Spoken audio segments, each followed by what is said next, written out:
Do you ever have something really important to do for your business and then you find yourself slamming into a massive wall of resistance? Yep, me too. Well, if resistance, procrastination, and that good old friend self-sabotage are holding you back from some of your biggest goals in business, stick around with me today because I'm going to be sharing some of my best tips to get yourself moving.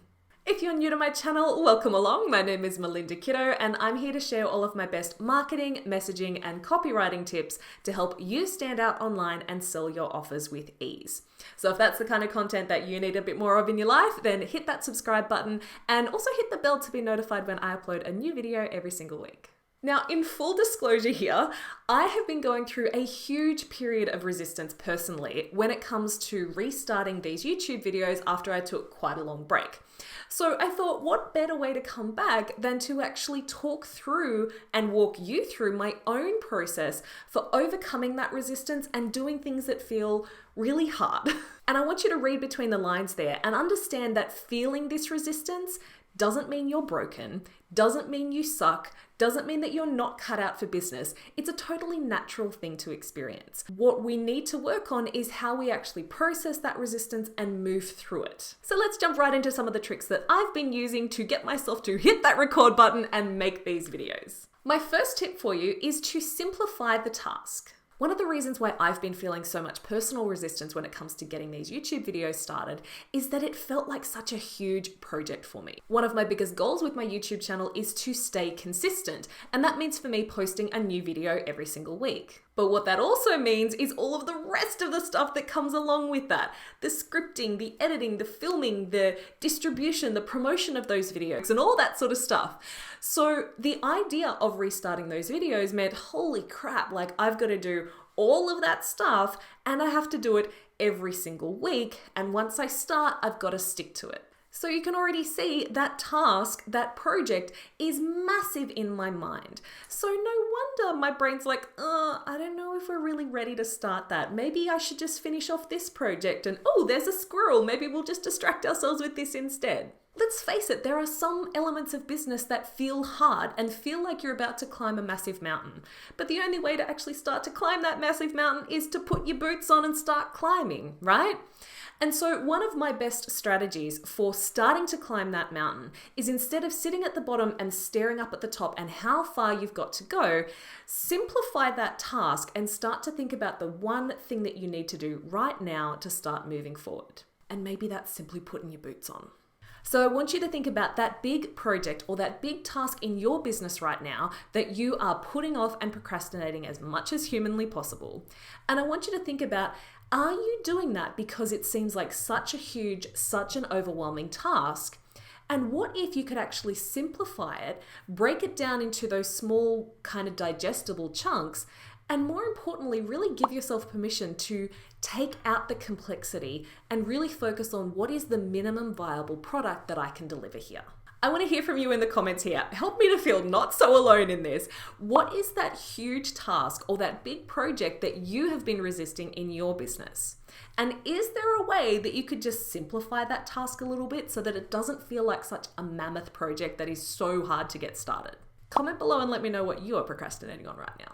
My second tip for you today is to find the easiest place to start. Now, this is a tip that I share with my students all the time, especially when it comes to writing copy. If I'm writing copy for a sales page, I often find those first few introductory paragraphs really challenging. And also there's a lot of pressure on those paragraphs to be perfect because they've got to be the ones that really capture people's attention, right?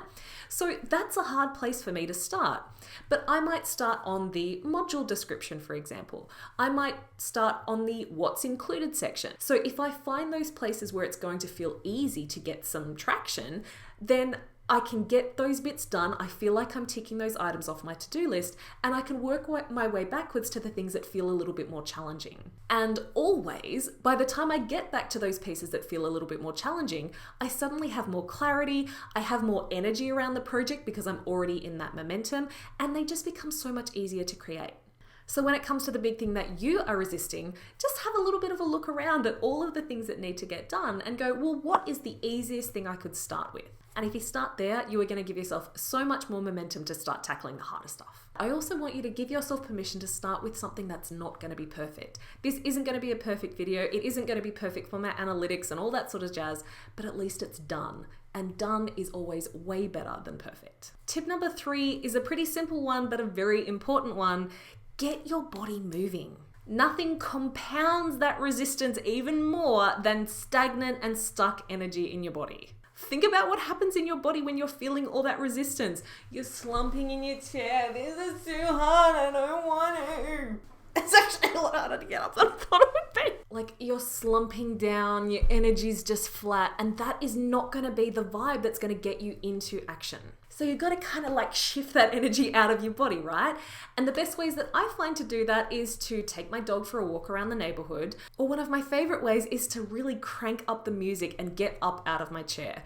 Now, I am one of those people that will dance like a maniac around my office. I love to move. I love to dance. I'm also a closet Disney Tunes fan. So if I can pump out some Ariel, like part of your world, if I have to do that, that will get my energy moving as well, all right? But even if you're not a dance fan or you're not a Disney Show Tunes fan, even just getting up and just like shaking your body or jumping on the spot or doing some push-ups or something, it's gonna just recirculate some positive energy in your body, and it'll get that blood flowing and that heart pumping and just get you into a totally different state.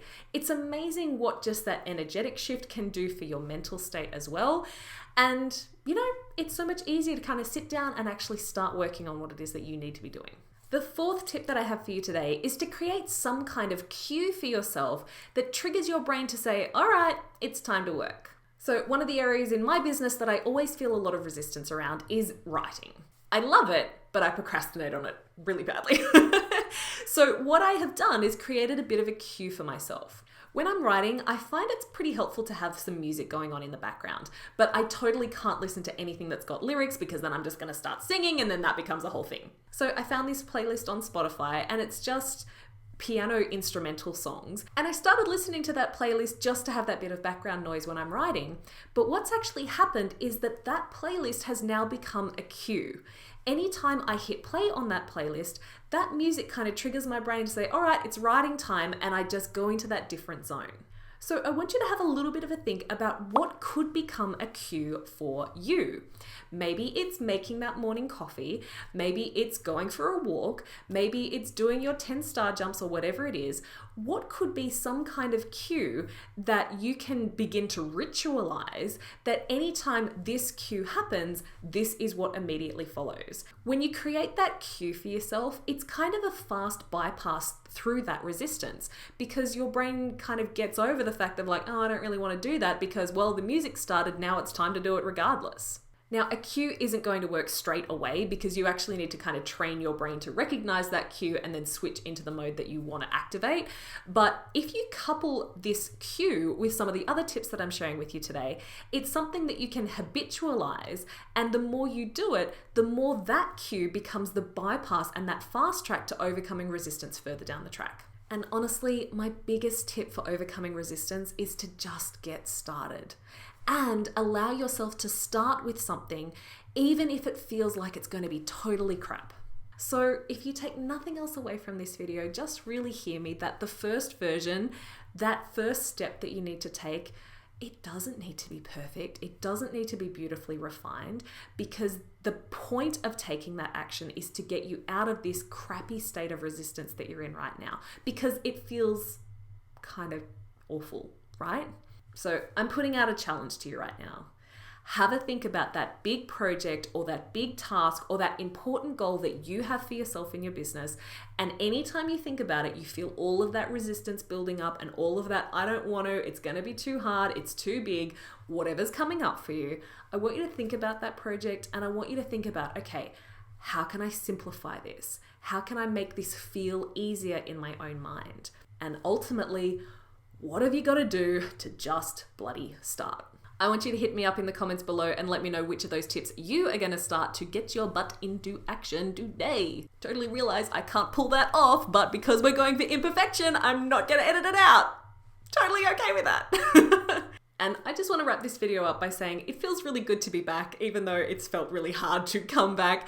I'm really excited to start bringing you some new videos. I'm going to be experimenting a little bit with the content and the ideas and the style in which I'm sharing these content. So if you want to come along for the ride with me here and see how this channel is going to start to evolve with this new content, make sure that you hit subscribe and also hit that bell, and that's going to give you a notification every time I post a new video. Thanks so much for watching. I hope this video helps to kick you out of that frustration of resistance. But hey, if you feel like procrastinating just a little bit longer, you might as well do it with some good content. So I've put a couple of videos up here that you can check out instead. Thanks for watching, and I will see you in the next video. It's recorded, it's done, now I just gotta edit it and tell people about it. It's fine, no more resistance. It's 11:30. Is it time for wine yet?